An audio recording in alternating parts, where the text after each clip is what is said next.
নমস্কার বন্ধুরা, চলে আসলাম আরেকটি ভিডিও নিয়ে। আজ তোমাদের সামনে। তোমরা সবাই কেমন আছো? আশা করছি সবাই খুব ভালো আছো, আমিও ভালো আছি। আজ ডাল নিয়ে চলে আস। দেখো, ডাল তো সিদ্ধ করে নিয়েছি, দেখালাম।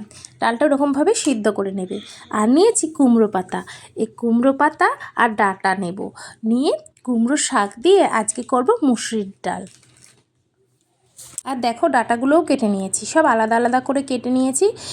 এই গরমের দিনে এই কুমড়ো শাকের ডালটা খেতেও যেমন স্বাদ, তেমন উপকার। দেখো, আমার শাশুড়ি মা এবার ডালটা প্রথমে কড়াইতে দিয়ে দিচ্ছে, দিয়ে তারপরে গরম জল করা আছে। যেহেতু ডালটা সিদ্ধ করা, তাই জন্য পাশে আমরা গরম জল করে নিয়েছি। ওই জন্য পরিমাণ মতো গরম জলটা এবার এর মধ্যে দিয়ে দিতে হবে। দিয়ে তারপর কিছুক্ষণ পর শাকগুলোকে, ডালটা একটু গরম হয়ে গেছিলো, তারপরে এই ডাঁটাগুলো দিয়ে দেওয়া হলো। এই ডাঁটাটা একটু হলে, দেখো ডাঁটাটা একটু হয়ে গেছে, তারপরেই শাকগুলো দিয়ে দিল। এবার শাক দিয়ে ভালো করে একটু নেড়ে চেড়ে এবার এটা ফোটাতে দেবে।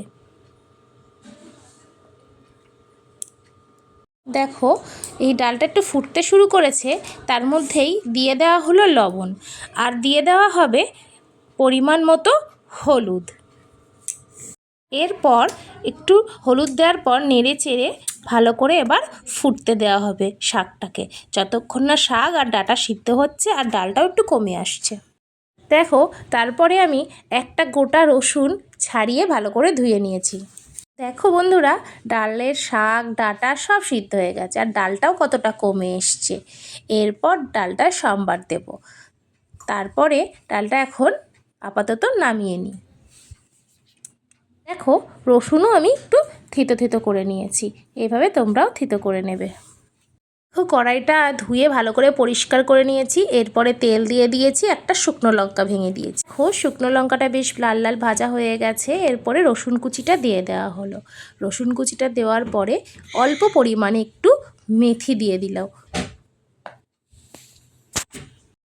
মেথিটা দেওয়ার পরে দিয়ে দেওয়া হচ্ছে অল্প পরিমাণে 1 চিমটে কালো জিরে। তারপরে এটা একটু ভেজে নেওয়ার পরে দিয়ে দেওয়া হবে সামান্য পরিমাণে, রসুনটাও ভাজা হয়ে গেছে। এরপরে দিয়ে দেওয়া হলো সামান্য পরিমাণে রাঁধুনি দেওয়ার সাথে সাথেই সঙ্গে সঙ্গে ডালটা দিয়ে দেওয়া হবে। অল্প পরিমাণে দেওয়া হয়েছে, এবারে পুরো ডালটা দেওয়া হয়েছে। এবার দেওয়ার পরে অল্প পরিমাণে একটু যেই ফুটে যাবে, তারপরেই আমরা নামিয়ে নেব। খাওয়ার জন্য রেডি শাকের ডাল। যদি ভিডিওটি ভালো লাগে অবশ্যই একটা লাইক, কমেন্ট, শেয়ার আর ফলো করে দিও।